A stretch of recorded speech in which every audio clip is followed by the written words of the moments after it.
어떤 사실을 보다 효과적으로 설명하기 위해서 다른 사물을 빗대어 표현하는 방식이 비유입니다. 예수님은 비유를 많이 사용하셨습니다.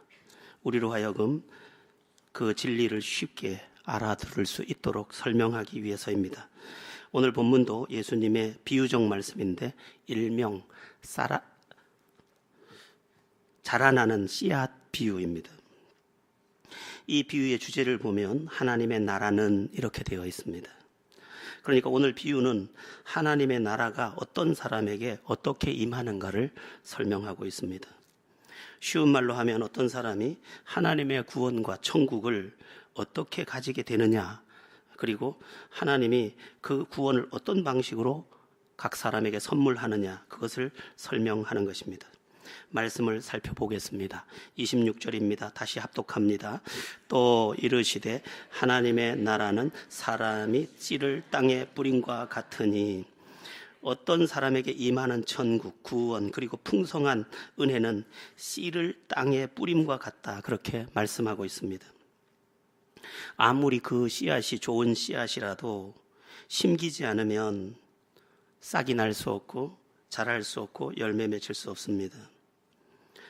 심겨진 씨앗에서만 생명이 자라고 열매가 맺히는 것입니다. 그럼 여기서 씨앗이 뿌려지고 심겼다는 것의 영적 의미는 무엇입니까? 하나님의 말씀을 내 마음에 받아들였다라는 의미입니다. 특별히 하나님이 보내신 예수 그리스도를 구세주로 내 마음에 받아들였다, 그런 뜻이죠. 그러니까 나의 구원, 나의 천국, 나의 하늘나라가 어떻게 시작되느냐? 하나님이 구세주로 보내주신 예수 그리스도를 내 마음에 받아들임으로 시작된다는 것입니다. 씨앗은 땅에다가 심지만 하나님의 생명은 우리의 마음에 심기 때문에 그렇습니다. 씨앗은 신비를 가지고 있습니다. 그 조그만 씨앗 안에 푸른 잎사귀도 들어있고 또 기둥같이 거대한 나무 둥치도 들어있고 또 줄기도 들어있고 꽃도 들어있고 열매도 담겨 있으니까 그렇습니다. 우리의 믿음도 그렇습니다. 우리의 믿음이 예수님을 구세주로 받아들인 것 그 한 가지뿐인데 그 한 가지가 우리의 삶의 기적이 됩니다. 예수님을 구세주로 믿은 것밖에 없는데 내 마음이 달라지고 내 생각이 달라지고 내 인생이 달라지고 내 가치관이 달라지고 내 과거의 상처가 해결되고 미움의 문이 닫히고 감사의 문이 열리고 부족한 형편이지만 그래도 나 같은 인생에 이런 은혜를 허락하다니 찬송하게 됩니다. 그리고 미래와 내세가 보장되고 또 과거의 상처가 회복되기 때문에 과거 문제 해결, 현재 문제 해결, 미래 문제 해결, 내세 문제 해결, 모든 축복을 다 누리게 됩니다. 그것도 믿는 자에게 천대까지 은혜를 베푸느니라 말씀하신 대로 하나님의 은혜가 그에게 들어가면 대대로 복을 받게 됩니다. 마치 10대조 할아버지가 심어놓은 과일나무를 10대 후손이 따먹듯이 우리 선대의 믿음이 그 대를 이으면서 축복이 계승되는 것입니다. 지금은 고인이 되셨습니다마는 서울 온누리교회 하용조 목사님이 심무하던 그 시절에 간증을 들어봤습니다. 북한에서 이북에서 피난 온 가정이더군요. 피난을 와서 그들이 한 동네에 살았는데 아버지는 하루 5시간 기도하는 분이고 엄마는 매일 라면 봉지 들고 다니면서 달동네에서 전도하던 전도 부인이었습니다. 하나님은 그런 믿음을 기쁘게 받으셨고 그 아들에게 은혜를 주셔서 영향력 있는 삶을 살게 해주셨던 것이고 그런 예는 수도 없이 많습니다. 저기 지금 분당 우리 교회 이찬수 목사님 간증도 들어보면 아버지는 평생 목회를 했는데 단 한 번도 100명을 넘게 목회를 해본 적이 없답니다. 그래도 늘 엎드려서 하나님 뜻대로 살려고 몸부림치시더니 아버지의 열매가 내게 맺혔다고 말하고 있습니다. 어찌 말로 다 하겠습니까? 씨앗이 심겨서 거기서 나는 싹이 신비하고 거기서 피는 꽃이 신비하고 거기서 맺히는 열매가 신비하다면 우리가 예수 믿어서 내 안에 이루어진 이 신비한 사실을 어떻게 다 설명할 수 있겠습니까? 우리가 예수를 받아들인다는 것은 씨앗 하나가 땅에 떨어진 것처럼 그렇게 신비하게 자라가고 열매를 맺는다는 것인데, 우리의 인생에는 식물과 다른 그 각자의 독특한 하나님의 예비하신 것들이 그곳에서 역사하여 나타나게 된다는 것입니다. 아직도 예수를 받아들이지 못한 분이 있다면 꼭 받아들이셔서 씨앗이 땅에 심겨서 신비하게 요만한 알갱이에서 파란 이파리가 나오고 요만한 알갱이에서 꽃이 피고 열매를 맺는 것을 보는 것처럼 우리의 영적 삶에서 하나님의 위대함을 보는 은혜가 있기를 축원합니다. 자, 이제 27절을 보겠습니다. 27절입니다. 합독합니다. 그가 밤낮 자고 깨고 하는 중에 씨가 나서 자라되 어떻게 그리 되는지를 알지 못하느니라. 아멘. 씨앗이 심기면 자라고 열매를 맺습니다. 여기서 여러분에게 묻고 싶습니다. 여러분의 믿음은 자라나고 있습니까? 만일 자라나지 않고 있다면 두 가지 중에 하나의 문제가 생긴 것입니다. 첫 번째 문제는 태어나지 않았다는 것입니다. 씨앗이 심기면 발화를 해서 싹을 틔워야 되는 것처럼 예수가 우리 안에 들어오면 예수 생명이 우리 안에서 싹을 틔우고 자라나야 합니다. 이것은 지극히 정상적인 것입니다. 그런데 나는 예수를 10년을 믿어도 내가 변화되는 것을 모르겠다. 그러면 의심해 봐야 합니다. 내가 아무리 봉사를 많이 하고 예수를 믿었다 손 치더라도 내 믿음이 진짜인가 한번 다시 점검해 봐야 하는 것입니다. 진짜 내게 심겼을까? 진짜 예수가 내 안에 와서 구세주가 되셨을까? 이것을 다시 확인해야 합니다. 예수가 들어오면 씨앗이 심겨서 그 신비하게 싹 트고 자라는 것처럼 예수가 내 안에 들어오면, 생명의 주가 들어오면 그분이 와서 내게서 기이한 일을 행하게 되어 있습니다. 그러므로 여러분, 믿는다고 믿지 말고 내 믿음이 진짜인지 꼭 점검하고 그 진짜의 믿음 안에서 여러분에게서 피어나는 그 신비한 은총을 누리게 되기를 축원합니다. 두 번째, 내가 믿음 안에서 성장하지 않고 있다면 무슨 문제가 있을까? 두 번째 문제는 병든 겁니다. 병든 식물은 자라지를 않습니다. 아이들이 병치레를 하면 키가 안 큽니다. 병들면 안 크는 겁니다. 틀림없이 태어나긴 태어났는데 어떤 병을 앓고 있다는 것입니다. 그러면 우리가 영적으로 어떤 병에 걸리면 믿음이 자라지 않을까? 여러 가지가 있습니다. 죄에 빠져도 믿음이 자라지 않습니다. 죄가 우리를 자꾸만 붙잡기 때문입니다. 그 다음에 상처를 받고 마음이 상심되면 자라지 않습니다. 어떤 아이가 아토피를 앓고 있는데 이 아토피는 단지 아토피 같지만 키를 못 크게 합니다. 그래서 아토피를 빨리 치료해 줘야 합니다. 뭔가 아이가 자꾸 컬럭거리면, 그리고 안 자라면 어떤 기흉이라든지 뭔가 문제가 생긴 겁니다. 그래서 치료를 해줘야 합니다. 마찬가지로 영적으로 성장을 하지 않는다면 그 사람의 신앙에 질병이 찾아간 것입니다. 그 질병이 어떤 때는 죄고, 어떤 때는 상처받은 것이고, 어떤 때는 교만이고, 어떤 때는 육신에 속한 것이고, 그게 나를 묶어두는 것입니다. 여러분, 내가 스스로 옳은 것이 옳은 게 아닙니다. 하나님이 옳다 하는 것이 옳다고 주님 말씀하셨습니다. 여러분의 신앙을 점검해 보십시오. 나는 자라나고 있느냐? 여러분, 하나님의 생명은 신비합니다. 우리 육신의 생명은 늦게 커봐야 25살까지 크지만, 빨리 끝나는 사람은 18살에도 다 키가 끝나지만, 영적 생명은 평생 성장합니다. 얼마나 성장하는지 그리스도의 장성한 분량에까지 이른다고 말씀하고 있습니다. 예수의 형상이 내 안에 쑥 들어오기까지 하는 것입니다. 얼마나 그 형상이 선명한지, 저기 그리스도인이 있다. 그리스도인이라는 말은 그리스도 같은 저 사람 봐라, 예수 같은 저 사람 봐라, 그 정도의 모습이, 그 정도의 그 내면의 변화가 일어나더라는 것입니다. 그런데 성장하지 않는다.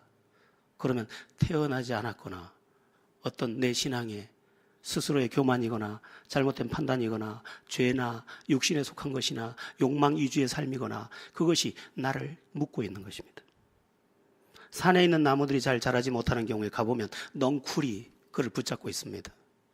그러면 산을 지키는 산지기들이 넝쿨을 끊어줘야 합니다. 그걸 끊어주고 나면 공기가 통하고 모든 것이 원활하여 이것이 활개를 치게 되는 것입니다.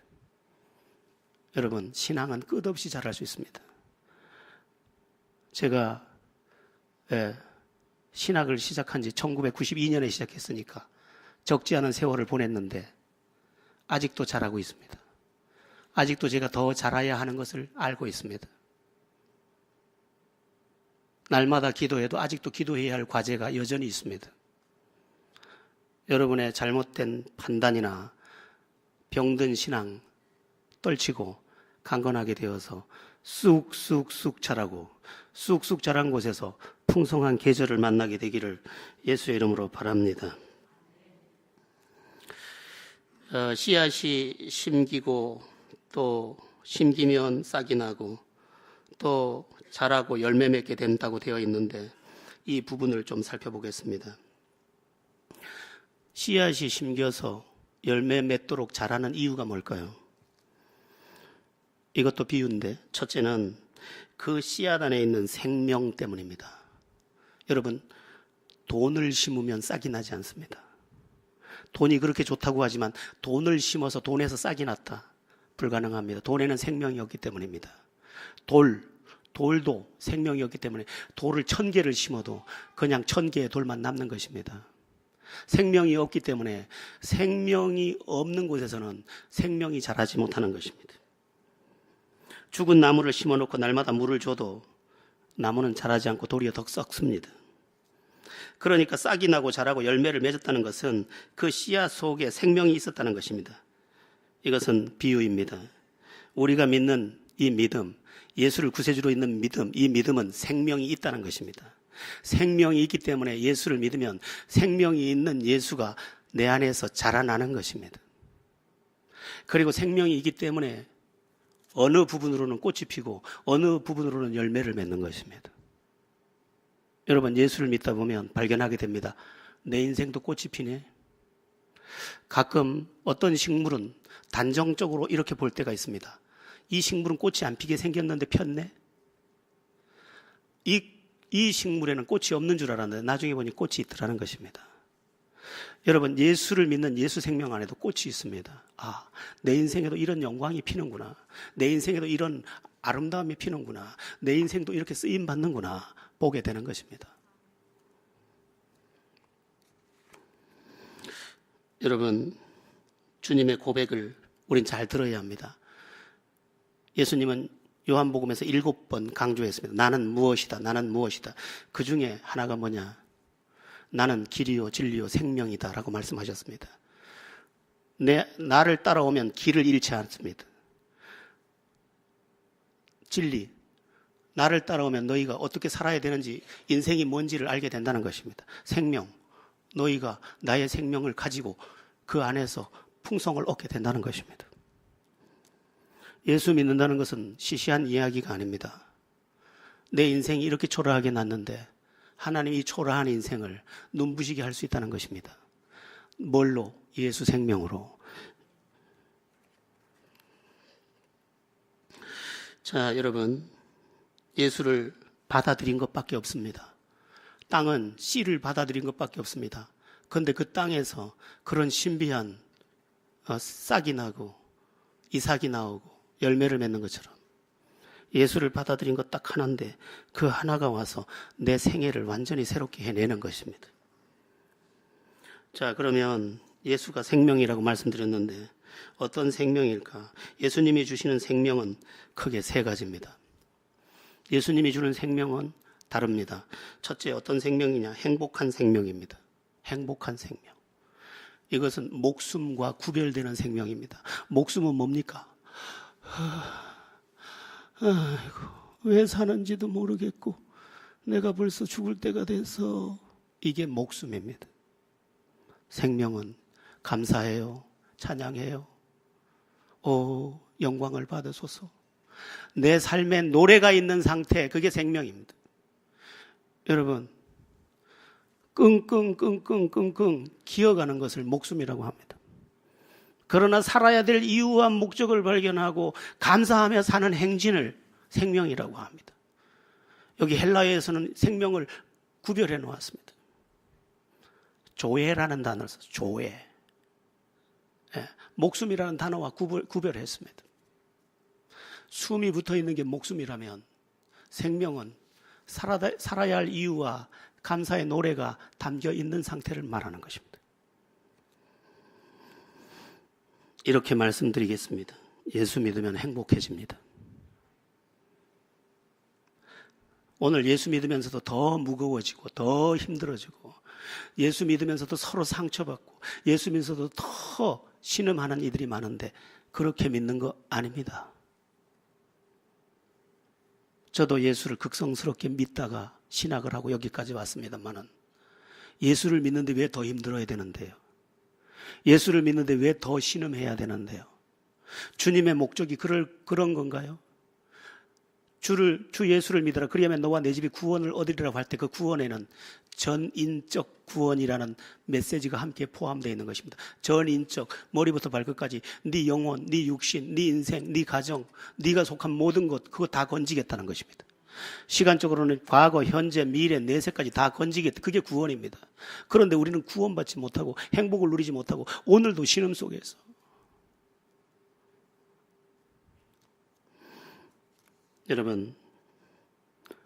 여러분을 이 시간 예수의 이름으로 축복합니다. 예수 안에서 반드시 행복해지십시오. 두 번째, 예수님이 생명이라고 했는데 어떤 생명이냐, 어떤 생명을 주느냐.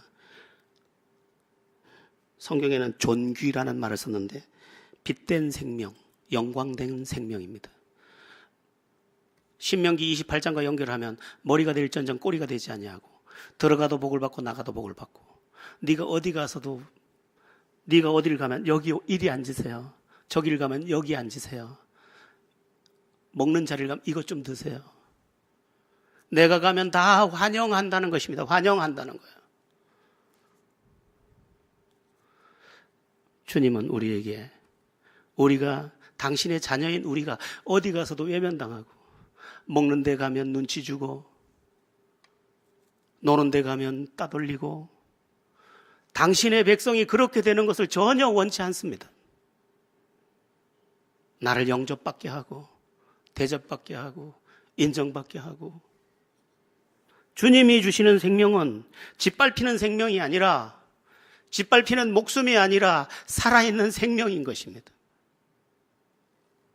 만약 우리가 바른 신앙을 갖고 있다면 들어와도 복을 받고 나가도 복을 받는다는 그 말씀처럼 우리의 삶이 내가 봐도 너무 고마운 하나님 나 이렇게 대접받아도 되는 거예요? 할 만큼 여러분에게 존귀가 임하게 될 줄로 믿습니다. 또 예수가 생명이라고 했는데 어떤 생명이냐? 영원한 생명입니다. 주님은 영원한 분이십니다. 그래서 그분의 이름은 알파와 오메가래, 처음과 나중이라. 이 처음과 나중이라는 말은 영원부터 영원까지라는 말입니다. 그분은 나를 사랑해서 20년 동안 30년 동안만 돌보는 부모와 다릅니다. 우리 하나님은 영원히 우리를 도우시고 영원히 우리 가운데 은혜를 베푸시는 하나님이신 것을 믿으시기 바랍니다. 그래서 두려워하지 않는 것입니다. 지금 죽어도 구원이니까. 왜? 이미 영원한 생명의 티켓을 내가 갖고 있기 때문에. 내 유전자 속에 이미 영원한 생명을 넣어 놓으셨고 그분이 명하시는 그날에 신령한 몸으로 변화돼서 영원히 왕노릇할 것을 내가 알기 때문에. 그래서 크리스찬들은 장례식에 가서도 천국에서 만나보자. 그날 아침 거기서. 그 노래를 부르며 굿바이가 아니라 굿나잇을 외칠 수 있는 것입니다. 자, 여기서 한 가지를 생각하게 됩니다. 어떻게 이런 생명이 우리에게 올 수 있느냐? 어떻게 그런 복을 우리가 받을 수 있느냐? 간단합니다. 씨앗에 넣어놓은 장치처럼 당신의 생명 안에 그런 장치를 넣어놓으셨기 때문입니다. 저는 시골에서 자랐는데 농사꾼의 아들로 살았습니다. 근데 지금 봐도 제가 머리가 별로 좋은 것 같진 않은데 제가 머리가 좋게 보였나 봅니다, 집에서. 그래서 공부하라고 일을 하나도 안 시켰습니다. 그래서 전 낫질도 한 번 안 해봤고 지게도 한 번도 안 져봤고 뭐 농사집에 살았지만 한 번도 밭에 가서 벼를 걷어본 적도 없습니다.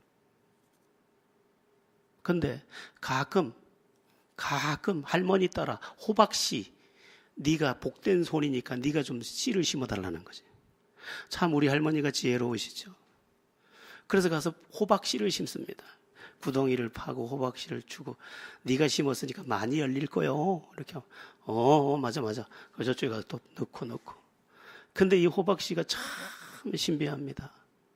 호박을 심어 놓은 게 온 둑방을 타고 오르는데 한쪽에선 꽃이 피고 한쪽에선 열매를 맺고 오늘 아침에 따왔는데 내일 아침에 가면 또 있고 내일 아침에 따면 모레 아침에 또 있고 여름 내 가을까지 이 호박이 그냥 그래서 호박 넝쿨인가 봅니다. 따도 저쪽에서 노랗게 꽃이 피어서 또 열매를 맺고 저쪽에 또 꽃이 피고 열매를 맺고 따면 저쪽이 맺혔고 갈 때마다 광줄이 크게 담아오는 거죠. 우리는 호박이 너무 많아서 소를 다 줬습니다. 어떻게 호박이 그렇게 열매를 여기선 꽃이 피고 저긴 열매를 맺습니까? 하나님께서 호박씨 안에 그런 장치를 이미 창조할 때 해놓았기 때문입니다. 마찬가지 예수를 믿으면 그렇게 변화를 받고 새롭게 되고 행복한 생명이 되고 존귀한 생명이 되고 영원한 생명을 얻도록 장치를 이미 믿음 안에 다 집어넣어 놓았기 때문에 네가 예수만 받아들이면 예수라는 생명의 씨가 들어가서 너를 그렇게 할 것이다. 그렇게 말씀하는 것이고 그 장치가 효력을 발생해서 여기서도 행복했는데 여기서도 행복하고 여기서도 잘 됐는데 저기서도 잘 되고 여기서도 복을 땄는데 저기서도 복을 따고 장치를 해놓으셨대요. 지금 여기 에어컨이 시원하게 나오는데 우리가 한 건 아무것도 없어요. 스위치 누른 것밖에 없어요. 왜? 장치를 다 해놨거든. 장치를 다 해놓은 그 장치에 스위치를 눌렀더니 웽 하고 내려오는 것입니다.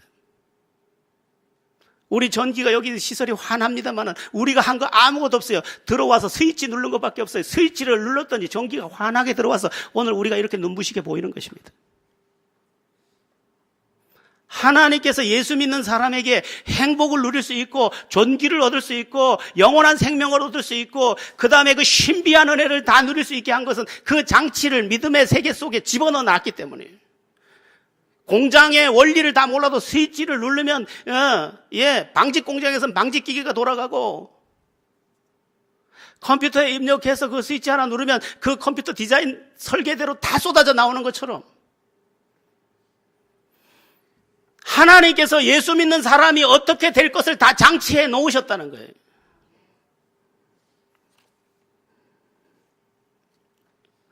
예수 믿는 것은 이런 표현을 쓰면 안 되는데 강단에서 알아듣기 쉬우라고 씁니다. 예수 믿는 것은 땡 잡는 것입니다. 이런 표현을 쓰면 안 되는데 땡이 뭔지 잘 모르시죠? 아는 사람은 이 웃는 분이 웃으면 안 되는데 웃잖아요. 알아서 그러는 거예요. 화토할 때 쓰는 거예요. 땡은. 똑같은 거 두 장 들으면 그게 땡이에요. 그게 제일 높거든. 그런데 그게 제일 높은 게 장땡이라. 그거 딱 잡으면 다 이기는 거예요. 나도 아는 게 이게 알면 안 되는데 옛날에 좀 놀아서 38 광땡도 있어요.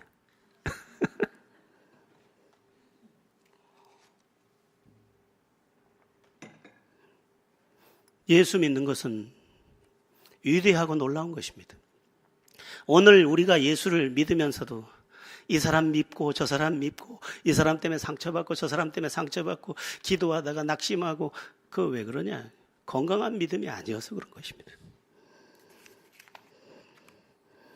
예수 믿어서 이 놀라운 생명의 주인 되기를 축원합니다. 씨앗이 자라고 열매 맺는 단계도 본문이 말씀하고 있는데 28절을 우리 함께 읽어보겠습니다. 시작. 땅이 스스로 열매를 맺되 처음에는 싹이요 다음에는 이삭이요 그 다음에는 이삭의 충실한 곡식이라. 아멘.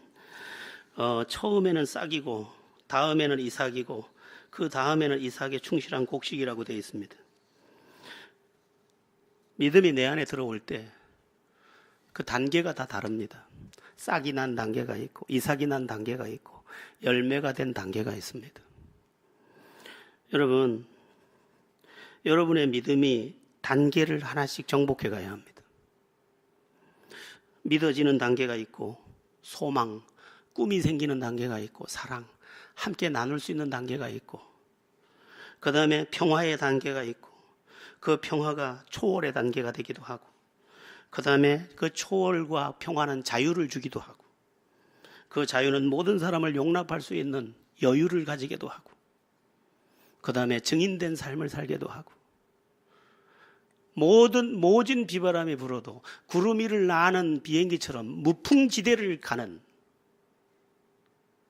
그리스도의 장성한 분량이 있다는 것입니다. 싹은 아직 이삭을 경험하지 못했기 때문에 이삭을 잘 모릅니다. 이삭은 아직 열매를 경험하지 못했기 때문에 열매를 잘 모릅니다. 우리의 영적인 단계가 더 높아져야 합니다.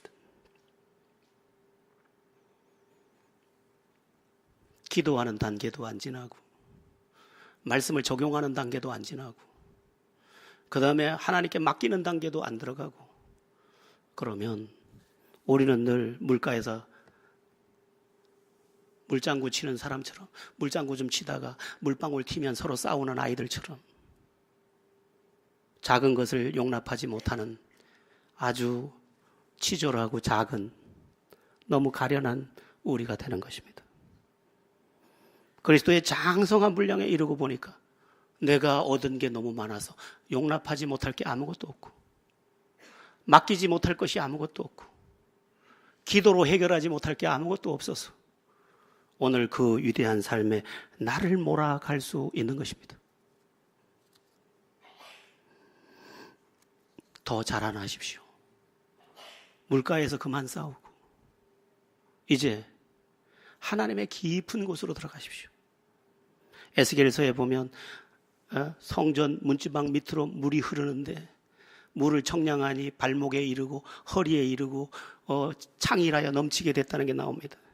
발목만 적셔서는 안 됩니다. 허리가 적셔지고 온 삶이 하나님 앞에 적셔져야 합니다. 그때 비로소 그 물이 닿는 곳마다 모든 것이 소송케 됐다고 했는데 그리고 그 물이 닿는 곳마다 다 그 물에 닿은 나무는 약초가 됐다고 했는데 그 은혜에 적셔진 나는 어디 가도 약이 되고 어디 가도 쓸모있는 인생이 되고 어디 가도 눈부신 존재가 되는 줄 믿으시기를 축원합니다. 여러분의 신앙이 열매 맺는 데까지 이르게 되기를 바랍니다. 우리가 한 번 더 살피고 지나갈 것이 27절에 남아있는데 27절을 다시 한번 보겠습니다. 27절 제가 편의상 순서대로 진행해 왔고 더 설명할 것을 뒤로 남겨놓았는데 27절을 다시 봅니다. 시작. 그가 밤낮 자고 깨고 하는 중에 씨가 나서 자라되 어떻게 그리 되는지를 알지 못하느니라. 아멘. 뿌려진 씨가 알지 못하는 사이에 나서 자란다 이렇게 되어 있습니다. 여기에서 제가 유추한 한 가지 중요한 게 있습니다. 알지 못하는 사이에 나서 자란다. 이 말을 조금 적용의 깊이를 바꿔서 살펴보니까 내 느낌이나 내 생각에 속아서는 안 된다라는 생각을 할 수 있었습니다. 씨앗이 심길 때 보면 식물이 거기서 자랄 것처럼 보이지 않습니다. 메마른 땅에 씨를 하나 점을 박듯이 하나 꼽아놨는데 이게 나서 이게 싹이 나서 자라서 고추라면 고추 열매를 주고 토마토라면 토마토를 줄 것 같이 보이지 않습니다. 그러나 그 씨앗이 심을 때는 보잘것없어 보였지만 틀림없이 며칠 후에 싹이 나고 틀림없이 열매를 맺습니다. 나라는 사람이 예수님을 믿는다고 해서 달라질 것이 없어 보인다는 것입니다. 그러나 느낌을 의지하지 말라는 것입니다. 내가 예수 믿는다고 달라지겠나? 내가 기도한다고 달라지겠나? 내가 그 말씀대로 산다고 달라지겠나? 그렇게 여기지 말라는, 느낌을 의지하지 말라. 사실을 의지해라. 사실은 뭐요? 씨앗 안에 생명이 있다. 씨앗이 심기면 틀림없이 싹이 나고 자라나고 열매를 맺게 돼 있다. 이 사실만을 붙잡으라는 것입니다.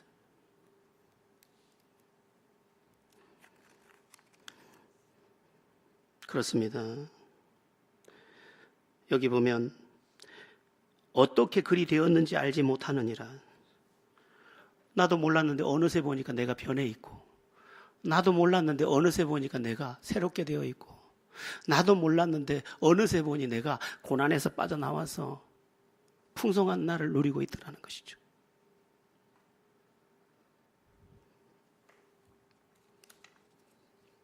자, 그러면 복음의 씨가 언제 싹이 나서 자랄까? 언제?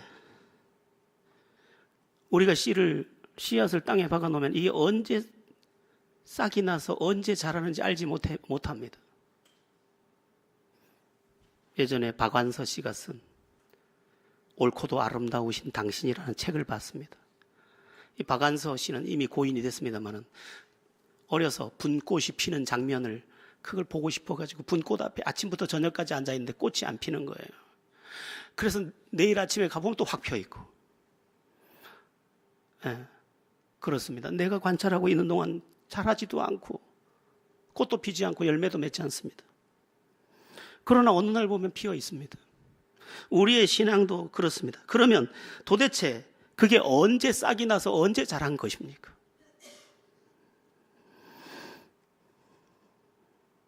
여기 오늘 본문에는 밤낮 자고 깨고 하는 중에 씨가 나서 자라되 이렇게 되어 있습니다.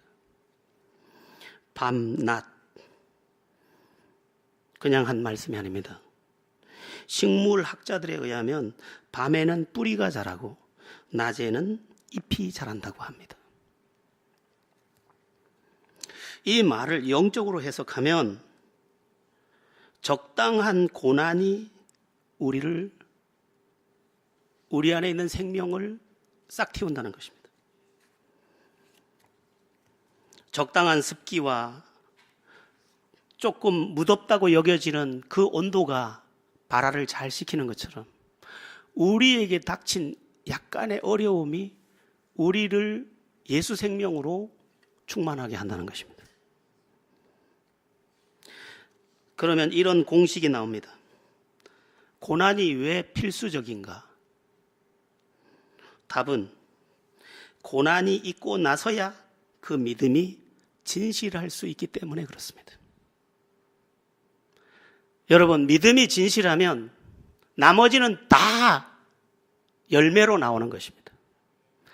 여러분이 기도하고 있지만 그 기도가 진실해지면 그 진실한 기도는 틀림없이 응답과 은혜를 가져오게 되어 있습니다. 그런데 진실한 기도와 진실한 믿음이 언제 동원될 수 있느냐? 아플 때. 몸이 아프든 가정적으로 아프든 경제적으로 아프든 사람 때문에 아프든 허무로 인해 괴롭든 외로움으로 인해 지쳤든 아픔이라는 재료가 동반될 때입니다.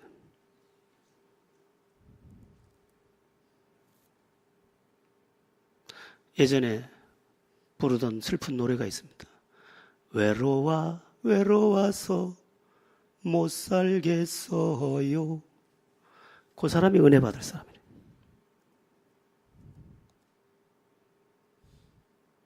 그에게 예수가 들어가면 그 외로움이 주님을 붙잡게 하고 주님을 붙잡은 그 진실이 그의 생명에 예수의 싹과 이삭과 열매를 부르는 줄 믿으시기 바랍니다. 사람은 조금만 달콤하면 달콤함에 빠지는 속성을 갖고 있습니다. 그래서 늘 고통 속에 있어야 하는 것은 아니지만 적당한 고난은 나에게 매우 중요한 영적 촉매가 된다는 것입니다.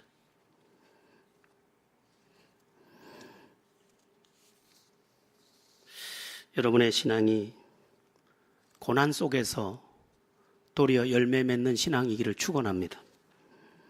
자라남에 대한 말씀을 드렸는데, 자람에 대해서 중요한 것 한 가지, 잘 자라야 한다는 것도 말씀드리고 싶습니다.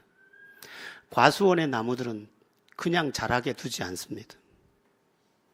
그냥 두면 나쁜 가지가 좋은 가지를 침범하기 때문에 그렇습니다. 그래서 가지치기를 하고 웃자라지 못하게 하고 솎아내고. 우리의 신앙도 똑같습니다. 양육과 훈련을 통해서 통제를 받아야 합니다. 잘 배워서 믿어야 합니다. 내 느낌으로 잘 하는 게 중요한 게 아니라 하나님의 뜻을 온전히 이루는 방향으로 훈련되어 양육되어 가야 합니다. 얼마 전에 예수제자운동 공주 지부 대표 간사가 세상을 떠났습니다. 나이 29입니다. 작년에 결혼했습니다. 그런데 그 작년에 결혼해서 올해 세상을 떠난 자기 남편을 두고 이런 고백을 남겼습니다. 당신은 내게 있어서 가장 위대한 사람이었습니다. 당신과 연애하면서 보낸 4년과 당신과 함께한 1년은 내 평생을 바꾸지 못할 나의 노래였습니다. 내가 혼자 산다는 것을 상상할 수 없지만 난 당신이 훈련받고 당신이 하나님 앞에 순결했던 그것을 따르려고 합니다. 얼마나 훈련을 잘 받았는지. 27, 28밖에 안 된 이 젊디 젊은 이 그도 간사죠. 사람이 하나님 앞에서 흐트러짐 없이 반듯하게. 그래서 제가 그것을 스크랩을 하고 조문에 편지를 보내고 내 나이가 이만큼 먹고 목사로 이만큼 살아왔지만 당신의 고백 앞에 나는 부끄럽다. 잘 배웠군요. 잘 자랐군요. 당신은 진정한 제자입니다. 우리는 정말 잘 자랐을까? 공동체에 유익을 끼치고 있을까? 함께 할 줄 알까? 질서를 지킬 수 있을까? 고난을 더 큰 노래로 승화시킬 수 있을까? 훈련되지 않다 보니까 그냥 천방지축이래. 여러분, 열심히 믿는 것이 잘 믿는 게 아니라 바르게 믿는 것이 잘 믿는 것입니다. 그리고 내 안에 그리스도가 와서 나를 주장하고 공동체의 질서가 나를 움직이며 하나님의 뜻이 나를 경영해 가도록 훈련되어야 하는 것입니다. 여러분의 삶이 정말 하나님 앞에서 아름답고 내가 나를 볼 때에도 내 믿음이 고마워서 찬양할 이유가 있는 은혜를 누리기를 축원합니다. 우리가 마지막으로 나눌 것은 열매에 대한 것입니다. 우리 28절, 29절 짤막하게 우리가 설명하고 마칠 텐데 한번 읽어보겠습니다. 시작. 땅이 스스로 열매를 맺되 처음에는 싹이요 다음에는 이삭이요 그 다음에는 이삭의 충실한 곡식이라. 열매가 익으면 곧 낫을 대나니 이는 추수 때가 이르렀음이니라. 아멘. 여러분, 씨는 진실합니다. 씨는 속이지 않습니다. 씨 안에 생명만 있으면 들어가면 무조건 납니다. 예수는 진실합니다. 예수가 제대로 내 안에 들어오기만 하면 틀림없이 예수 생명이 내 안에서 열매 맺게 되어 있습니다. 그럼 어떤 열매를 맺느냐? 크게 3가지 열매를 맺습니다. 시간 관계상 짤막하게 말씀드리겠습니다. 첫 번째 맺히는 열매는 뭐냐면 성령의 열매입니다. 갈라디아서 5장 22절 23절 오직 성령의 열매는 사랑과 희락과 화평과 오래 참음과 자비와 양성과 충성과 온유와 절제니 이 같은 것을 금지할 법이 없느니라. 내 안에 사랑이 생기고 기쁨이 생기고 평화가 생기고 인내심이 생기고 자비, 네가 울 때 나도 울고 네가 웃을 때 나도 웃을 수 있게 되고 양선, 친절하고 충성, 뭘 하든지 힘을 다하고 온유, 부드럽고 절제, 참아주고. 먹고 싶어도 나는 이거 안 좋아해요. 당신 드세요. 그렇게 달라지는 거죠. 그렇게. 그래서 아름다워요. 이 같은 것은 금지할 법이 없는 일은. 그래서 예수 믿는 사람의 특징이 뭐냐? 그냥 평범하게 봤는데 나중에 대해 보니까 아름다워요. 아름다워. 두 번째 열매는 뭐냐면 전도의 열매입니다. 자꾸만 복음을 말하고 싶어요. 자꾸만 예수 믿으라고 말하고 싶어요. 왜냐하면 예수 생명이 내 안에 와서 기쁨이 되었기 때문이에요.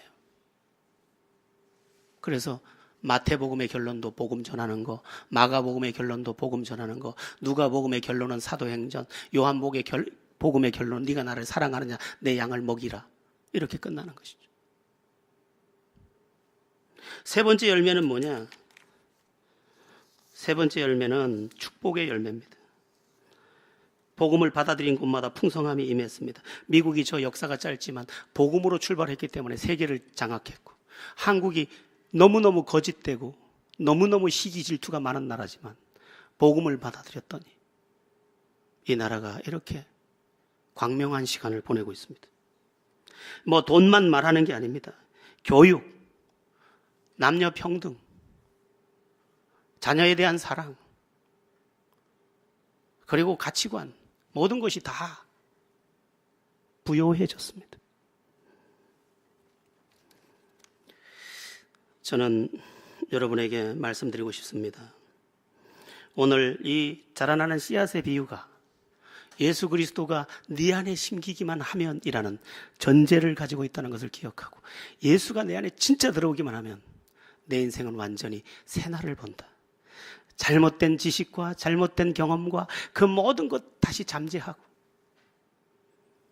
주님을 내 안에 가지런히 내 중심에 모시고 그분이 주장하는 그 삶의 위대함들과 그리고 그 안에 있는 그 놀라운 목숨이 아닌 생명의 그 꽃들을 마음껏 경험하고, 여길 가도 찬송, 저길 가도 찬송, 여길 가도 간증, 저길 가도 간증, 예수 때문에 행복한 여러분들 다 되시기를 주 예수의 이름으로 축원합니다. 기도하겠습니다.